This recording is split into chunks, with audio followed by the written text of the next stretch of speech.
And Justin just got in on time. We are live, Justin. Hey, Mike, how you doing?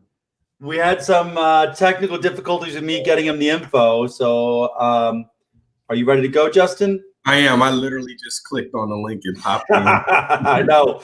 Good. So that's going to make it a little more interesting for everybody and super exciting.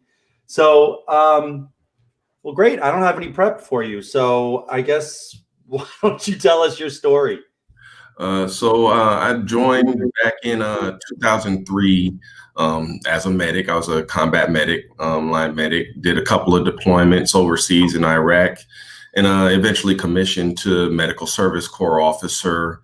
At about 15 years in, I ended up having some medical issues. And while I was in grad school at the time, I just by fate landed a small internship with a small fertility clinic called Armada, Texas. And so I ended up interning there while I was going through a lot of my stuff, and then stuck around a little bit longer for about 2 years in the Army.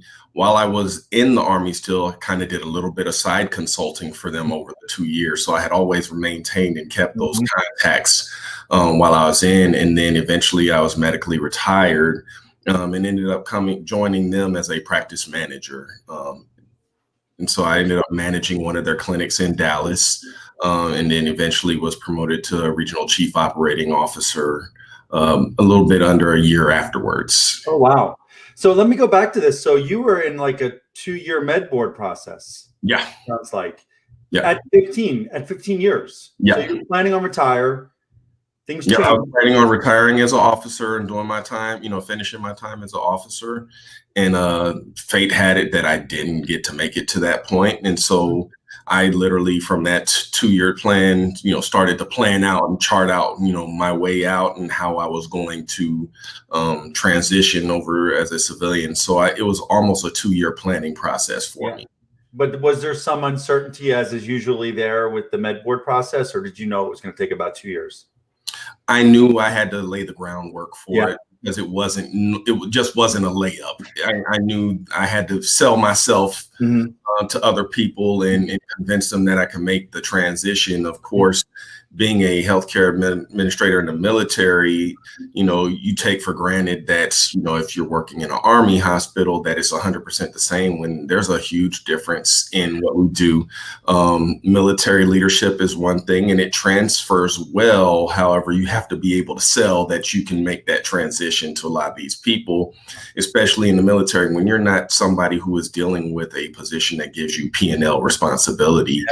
Or, the analytic piece that you normally don't consider in the military. So knowing that you can talk their language and still make them convincing them that you can keep them profitable. So when let me ask you a question though. You said you got an internship. It wasn't a DoD SkillBridge internship, right? I sought this out on my own, knowing that I was transitioning. I sought out the internship. And it sounds like it wasn't during the duty day or anything else like that. Like you had to find ways to make it work because you were still on duty, or did they let you have some time since you were in the med? Well, so I was doing grad school, and so while everything was happening, they let me do the internship. So I was actually interning about 3 days during the week while I was going through everything. And then when I ended up going, so what ended up happening was everything got put on pause. So I was back full time. So what I would do is during my lunch hours, I would come in and they say, "Hey, we got this project. Do you mind working on this for us?" Oh, wow. So I would leave my office on base during lunch and I would go down to them and I would drop off the work. I'd stay up till 2, 3 o'clock in the morning working on the side to kind of, keep myself within the fold, that way when the time did come when I got out, that I would, they think about me when I left. Yeah. I mean, that's, I honest to God, that hunger, that desire to set you up for success is truly, honestly, one of the keys to successful transition. You clearly put in the work to, lunch, as I say all the time, like mornings, lunchtime, after work is a lot of times when you have to get this stuff done earlier in your transition. And if you do it well, it can lead to opportunity. And that sounds like it really did for you. Yeah. The funny kicker to that is at that time I had I have newborn twins.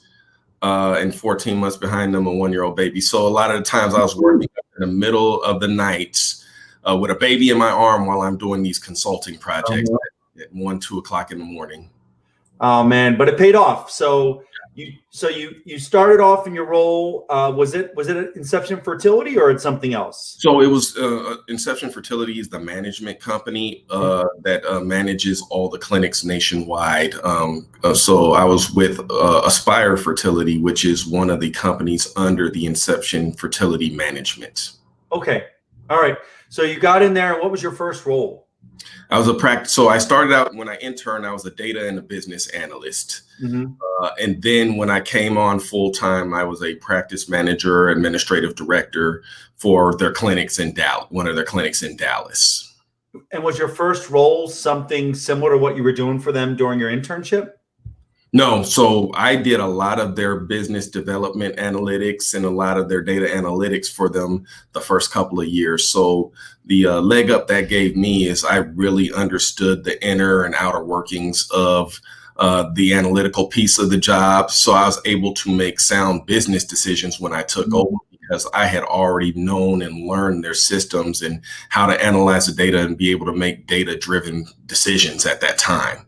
I love it. I love it. So did you have to actually apply for your first job, or did somebody say, hey, Justin, you've been here for a while. We know your timeline. We've got something for you. It's kind of a little bit of both. So I did have to apply. And then at the same time, I was already told what was available and can you do it? So the funny thing was I lived in San Antonio, but I was managing a clinic in Dallas.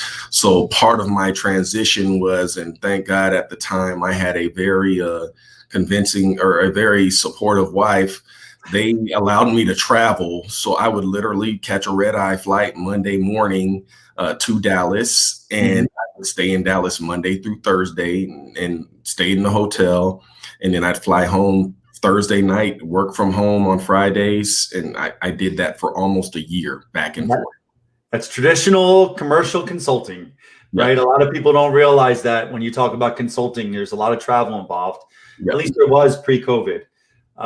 So now that changes a little bit. So, it sounds to me like you built a reputation with the company. You figured out that's what you wanted to do. You kept the relationships warm.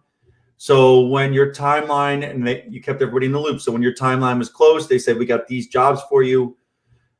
You chatted about which one you want, and they said, okay, we'll go ahead and apply online. But it was the check the block, apply online. HR is going to make sure your resume meets the labor category requirements. But we've already had the conversations, and you're going to get that job. Is that kind of fair? Yeah, pretty much. And so I had the luxury of I planned so much ahead of time. I had the luxury that I knew that I was going to have something. I just didn't know exactly what it was going to be. And I knew I had to be flexible in my, whatever they were going to offer me. I needed to either figure out how I was going to travel or potentially locate if it came down to that. Right. So we got a question from Shirley. She said, I know you mentioned that you immersed yourself in the analytics of the project, but was there a baseline or an SOP that started you off? So I pretty much, what I'd learned was every field of medicine is a little bit different. And so I literally learned exactly what they needed in fertility medicine. And then I figured out how do you measure performance in that field? And then it was figuring out how do I pull those certain data points. So it was literally understanding the field that you're going into, understanding what defines success within that field, and then finding the data that can help you measure it all. And so I pretty much thought of it from that baseline. And a lot of this was stuff that I learned educationally in graduate school. And so it was a lot of applying of what I learned. And if I didn't know, just going and really digging, it was literally hours pouring through data, hours on hours. Did you ever think I have to remind people of this. Did you ever think to ask people at the company? Like, have you done it before? Do you have examples, Yeah, sometimes they would have examples. Sometimes this was something that we've never done before and hopefully you can figure it out type thing. And so, a lot of the times, as a prior senior NCO or officer, sometimes you figure it out and make it happen. Yep. And that's kind of what it boiled down to sometimes. And I think that's something that was kind of instilled in all of us as NCOs, officers. We're great planners, but sometimes the best plan is one that you have to make and figure out sometimes. Yep. I love it. And I'll tell you, I share it with a lot of people that when I started at EY, the basic stuff, like how do we file a travel voucher? How do we do these things? I asked everybody. But then there's times where I'd spend hours and hours searching for stuff and not be able to find it. And then I make one phone call to a partner or somebody else I know, and they're like, oh, here it is. And I'm like, I had to learn to ask. Like, you don't have to recreate the wheel every time. Right. But there are going to be times where nobody's done it, like you said. And that's where I think we really can shine, because we can work in that gray space and know that we've got a goal to go out there and get. And something we're going to accomplish and find the way to make it work. So no, that's fantastic. Now, so you started off as the business analyst part. There was a couple progressions between that and regional COO, or yeah. So, from there, I went on. I also worked on the side as an analyst for a software company within there that they were managed. So it was another workflow process software that they use. So I worked within that. And then I took over and managed one of the practices, did well in that position. And with everything happening, COVID happened.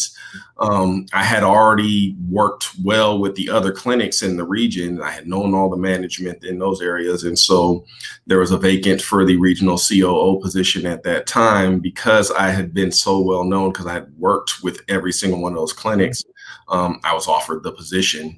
And I was able to, and that was solely just because I had built such a strong relationship and a rapport in each of the markets, to where it was almost, I guess, a no-brainer from their standpoint that this guy might be the right fit. Yeah, I love it. When they know you have a record of performance and the relationships, and you're a known entity, it makes it an easy choice for any of us. It's how we hire. So that's incredible. So now, what do you do?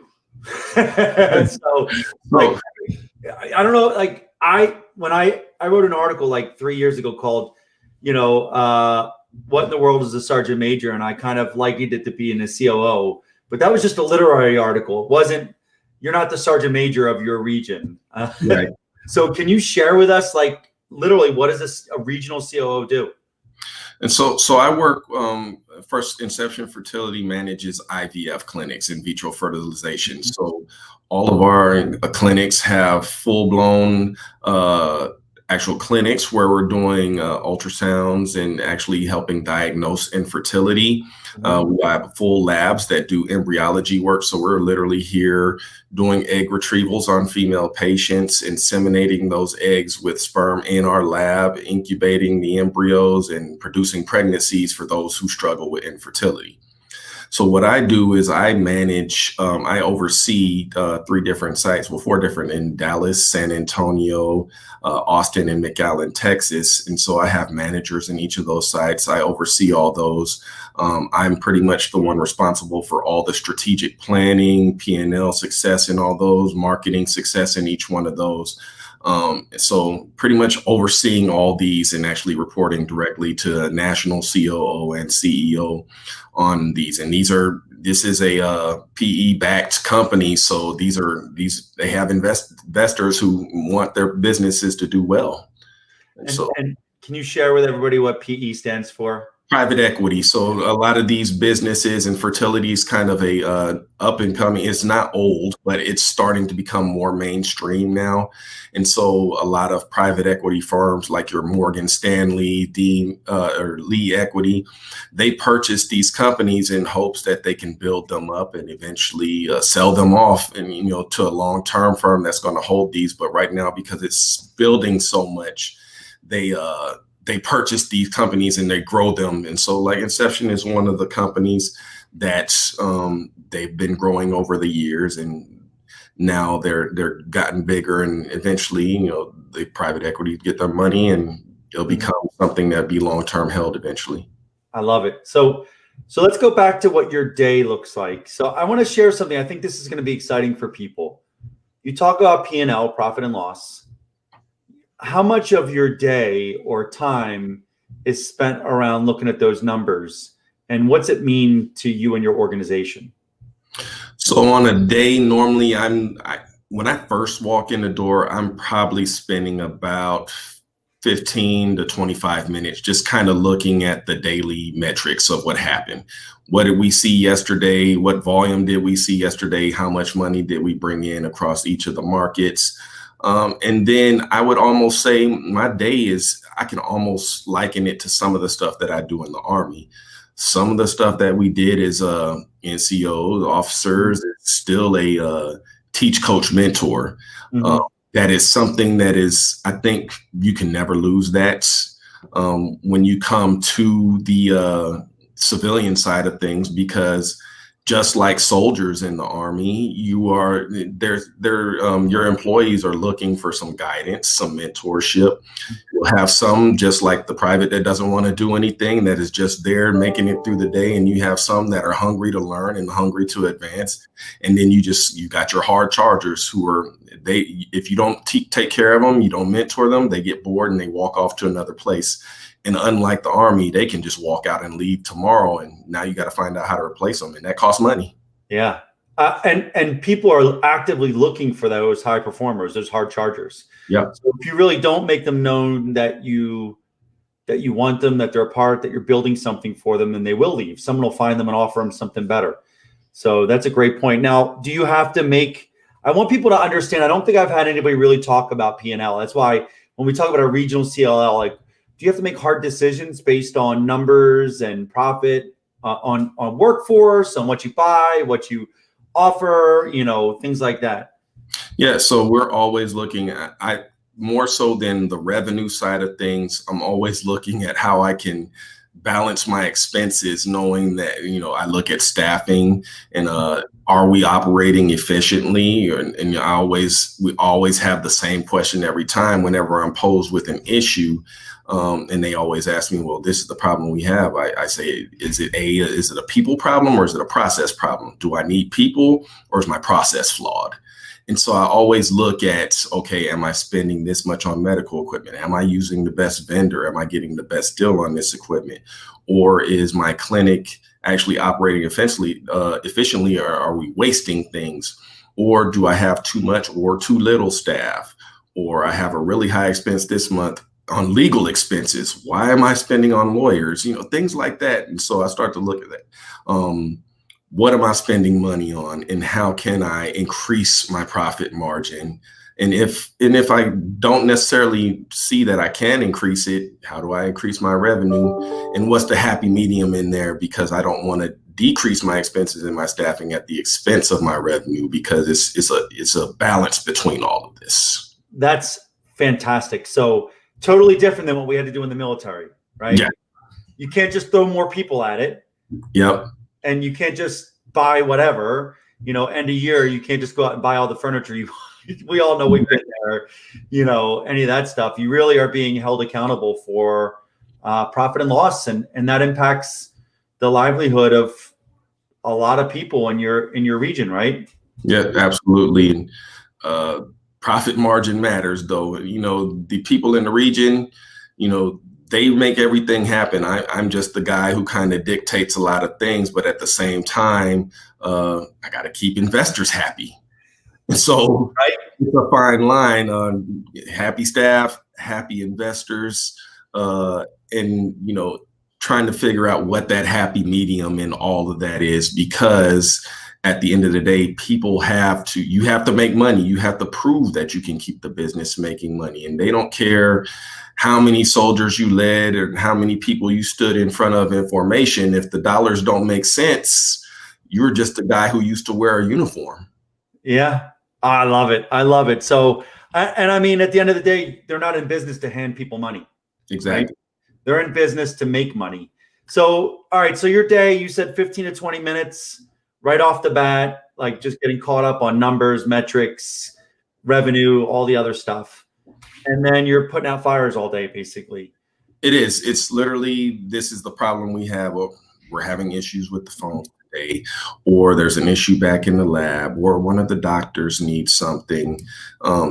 It's so normally what I do, just like any other, I guess, good NCO. I walk in and I have my coffee in my hands, and I'm walking through the office. Hey, how are you doing today? And the number one phrase two phrases that I always say is, are there any fires today? And what's stressing you out? Battlefield circulation. It never goes, you don't call it that, but it never goes out of style, right? It is still a thing. You can never, ever lose that. And again, I think it's almost in the Army or in the military, we are worried about the lives of our soldiers. You never want to lose somebody. Here, you keep that battlefield circulation because you have people, if they're not satisfied, they can leave you tomorrow. In the Army, and then if I reprimand them, I have to be very careful in how I do. Army EO and civilian EEO are two different things. In the Army, it's a little bit more drawn out, and you can really get slapped in the hand. You have UCMJ. I can't go home and pack my stuff if I'm not happy. Civilian side, I can get sent home an hour from now. Right. I love that. And HR has to be your best friend whenever you want to do a reprimand. Yeah. Before you do anything, you got to run it by them to make sure you're not going to get yourself or the company in trouble or lawsuits, right? Yeah. And counseling, I could have easily drawn up a counseling statement when I was in the military, the old 4856. Yeah. Pull that out, and nobody else had to be in the room. What I said is what I said, check yes or no, and move on. On this side, I have to go through, write out an entire plan. HR needs to be on the phone call when I'm there, to make sure that I'm doing everything legal. That way I don't get sued or get the company sued.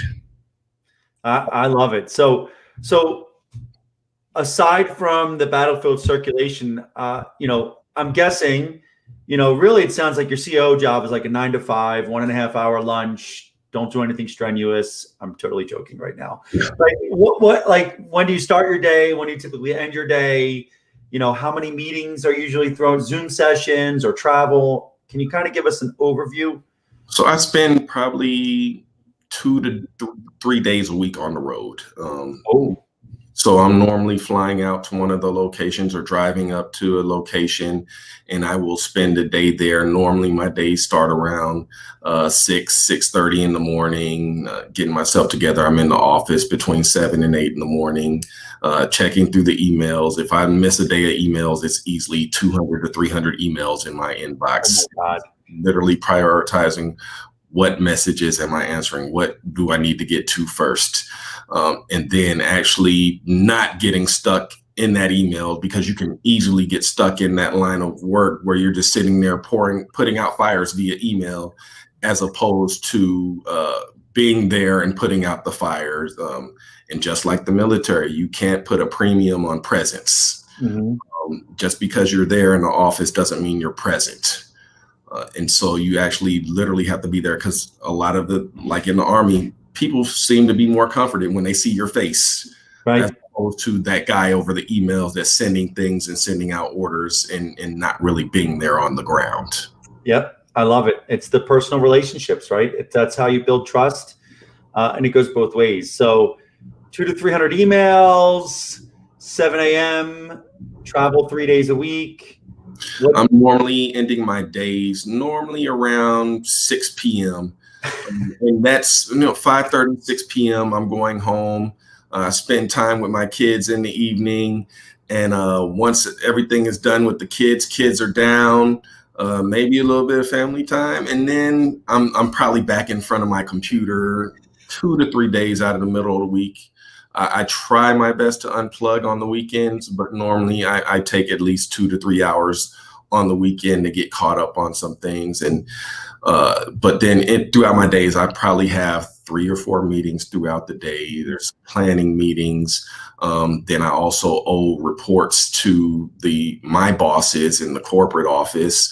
Biannually, I'm doing strategy meetings. So it's pretty much just like IPB. Or intelligence preparation of battle. Understand every single market, understand who are my major competitors, how am I trying to steal their business from them and grow my business, and literally planning out a strategy on what my win strategy will be in every single market. How do I grow my market? How do I expand? Do I put a satellite somewhere in the middle of this area to take away from somebody who's set up there already? It's literally driving out your own combat map almost. I love it. I love it. I love how you align that to IPB, to really do your market research, to find out what the other side is doing, what you're projecting them doing, and what they think you're doing, and then develop a plan, a strategy, so that you can defeat them. In some way, I'm not using the right words there, but I love the IPB analogy about really doing your research and building your plan to grow your market share. It's amazing. And the other thing I've noticed is everyone that's a director level and above doing something that clearly you enjoy doing. Are typically working 50, 60 plus hours a week because the job you can't just throw more people underneath them. You have to, like you said, you even have to balance what anybody you bring on to help is taken away from your profit, right? Yeah. So I'm just amazed at seeing how a lot of people think when they get out, it's going to be 9 to 5. And if you really want to find your success and be at this level, you have to be willing to put in the work. Anybody who's asked me about my experience, I always tell them I work harder on my civilian job than I did in the Army. The only difference is I don't have to get up at 4 o'clock in the morning for PT or hold a formation, or some of the funniest things I used to tell people is if somebody goes and gets a DUI, that's their problem in this side of the thing. If somebody got a DUI when I was in, I was standing in front of the first sergeant explaining why person A got a DUI and how I was not the great person because I allowed person A to get a DUI. It's very different worlds, but, so funny thing is somebody working for me, they go out and they get drunk, and somebody called me, I was like, hey, not my problem, hang up. So we're at work, and those things. So it's definitely a different world. So I always balance it. I always give out the pros and cons. On the outside, you're not really accountable for other people, what people are doing or somebody's living conditions, which is really important in the military. But on this side, you're, how somebody lives in their apartment or AKA barracks room. It's not really my responsibility because I'm not bringing anybody money when I'm worrying about that. Intrusive leadership doesn't always work on the private sector. Definitely. So I think what I love is you seem to have picked up the profit and loss, the responsibilities. I can see as well as our crowd can see that there's a reason you're in the role where you are right now, just hearing you talk. So how long do you think it took you to really start to realize the business case for everything you do? Was that an immediate understanding that every decision you make has to be, you have to really weigh the impact on profit and loss? Or was this something you grew into? No, a lot of my business decisions aren't even weighed on profit and loss. It's my first priority is it good for the patients? Okay. Here. So if it's good for the patients, then yes, thumbs up, that works. And then I go in there and I say, does it make me money? If it makes me money, yes, thumbs up again. Now, is it costing me too much money to make this money? Yes or no? If it's costing me too much money, okay, then how do I find the happy medium in keeping the patient happy, but also making what I'm doing not too expensive? And then I look at, is that my people problem or is that my process problem? Because I want to keep the patient happy. I want to keep them healthy. I want to give them their dream of having a kid. And now I need to figure out that happy medium on how do I make money without spending too much. And every happy patient is a forever fan of your organization. So I can see why that's also very important. That's the best referral to my business is word of mouth. I try to say that to the services as well and tell them the best recruiter is a well-transitioned service member. Yep. Someone that can say they had a fantastic career and now they have a second fantastic career because of their time in the military. It's hard to get everybody to understand that. So, but I think we're slowly starting to get there. So we're at 30 minutes. It goes by really fast. I guess a couple questions is, one, if anybody's watching this and they want to reach out for some advice or questions, can they do that? Absolutely. I'm always open to, I fully support. I think this is actually really awesome what you do, Mike. This is amazing. Just the forum you have. I've had friends kind of rant and rave, and when I have people that get out, I always tell them, hey, if you got on LinkedIn, use that free year, follow Mike Quinn. I literally say that, follow Mike Quinn. If you think that you know about your transition and how easy it's going to be, Mike could give you some of the hardest reality checks in some of his posts. Some people follow it, and I've had friends that have done well. And then I have friends that have stumbled, and they're still looking 6-8 months later because they're trying to figure out how to navigate civilian life, because it's not as easy as I used to do this job in the Army, and I think I can draw a straight line to this civilian job and think that when you walk out that you're going to walk into it. And most of them have that hard reality that's not how this game works. Yeah, it's not. I like to say it's not all unicorns and rainbows. You can find your success, but you got to put in the work ultimately to find the right people. And the best way to do that is to find mentors. And then I guess the last part, is your organization hiring? And what type of people, if so, what type of people are you looking for? Like what are the certain characteristics that you're looking for? So it's funny. I'm looking for a manager in my San Antonio location. I've actually interviewed. So I've been through maybe 10 interviews. I've interviewed two military. So if we have time, I'll share kind of my feedback that I've had. So I've interviewed a lot of people who are bachelor's degrees, trying to get into leadership in healthcare.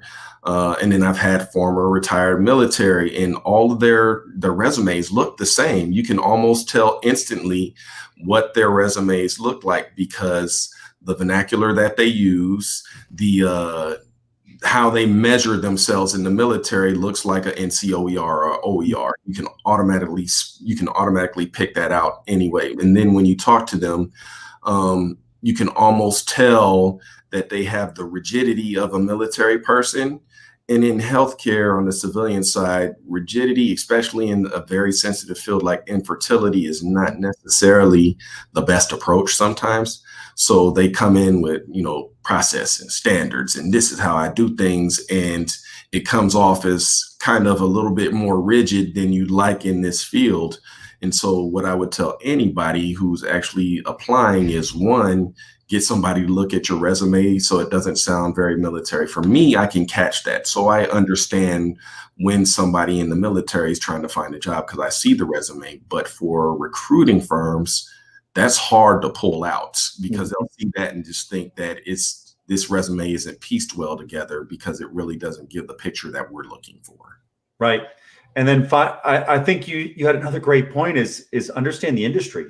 Yeah. I mean, that's fantastic. We always talk about bedside manner, right? When you're dealing with people that are in fertility, medical care, whatever, it's all very emotional. You can't be like, nope, this is it. Like, that's not going to have a positive reaction. I love how you explain that. Like, literally talk to people in the industry and make sure that you can speak in a manner that's going to resonate with the hiring managers or the recruiters, right? And also understand that the staff that you're dealing with is a lot more fragile than your private in the Army. One day that you can go in and you can shred your privates completely, smoke the dirt out of them. And they're going to come right back at parade rest the next day, and they're going to be coming into doing their jobs. If you bring somebody down like that on the civilian side, they will leave your organization. You cannot, your approach militarily can be damning to an organization.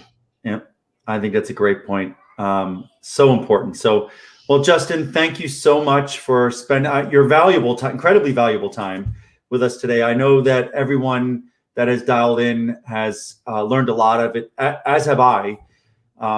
We really appreciate everything you do. I'm going to go ahead and tag you on the LinkedIn Live post, and then this will also be on our YouTube channel, so that if anybody watches this and they want to reach out, they can reach out to you directly on LinkedIn. and you can continue to mentor as you've been doing so far. So absolutely. If I did miss any questions, I will circle back. I don't know if it's on LinkedIn, but if anybody has any questions, please reach out. I try to be very attentive to a lot of the questions that I get online. And if I did miss anybody's questions, I'm more than happy to answer them as well. Awesome. Thanks again, Justin. I really appreciate you spending your Monday with us. Thanks. Love what you're doing, man. This is big stuff. I think this is more needed. That this is almost better than TAP. The TAP is great, but I think this augments it really well. And this is awesome. Thank you. I appreciate it. So stay safe, especially, being in the medical community, and hope we talk again soon. All right. Thanks, Mike. I appreciate you. Bye.